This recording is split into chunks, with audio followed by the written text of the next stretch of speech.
À travers une boîte à lampe UV, ces visiteuses découvrent si elles ont appliqué correctement une solution hydroalcoolique. Ce stand de l'Institut de formation en soins infirmiers fait partie de nombreux stands présents dans la salle Camille Claudel de Saint-Dizier pour faire découvrir les métiers du soin et de l'accompagnement.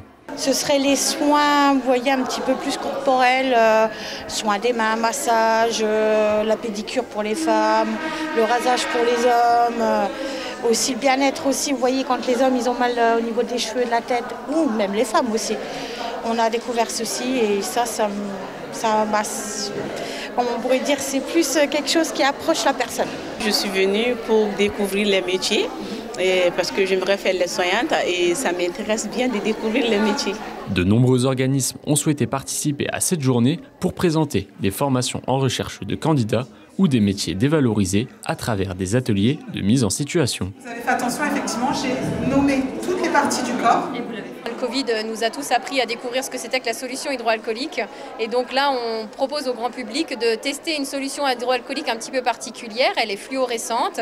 Et quand on rentre dans notre boîte à coucou, c'est la boîte à fluorescence, on se rend compte de là où on a mis ou on n'a pas mis de la solution hydroalcoolique. Ce qui permet de se rendre compte que ce n'est pas parce qu'on a les mains mouillées de solution que c'est efficace pour autant. J'ai présenté un atelier bien-être. Alors il y avait, on commençait par un petit réveil musculaire avec une gymnastique douce, maintien des fonctions cognitives. Ensuite, on est parti sur des soins esthétiques, donc par la mise en valeur de la personne, mise en beauté, manucure, ça peut être une belle coiffure, voilà.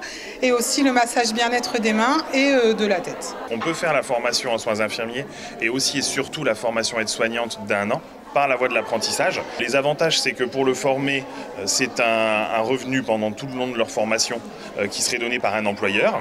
La logique d'attractivité des établissements qui fidélise quelqu'un qui est en cours de formation. Un constat a été fait, de moins en moins de personnes postulent ou s'inscrivent à des formations liées aux soins ou à l'accompagnement à la personne.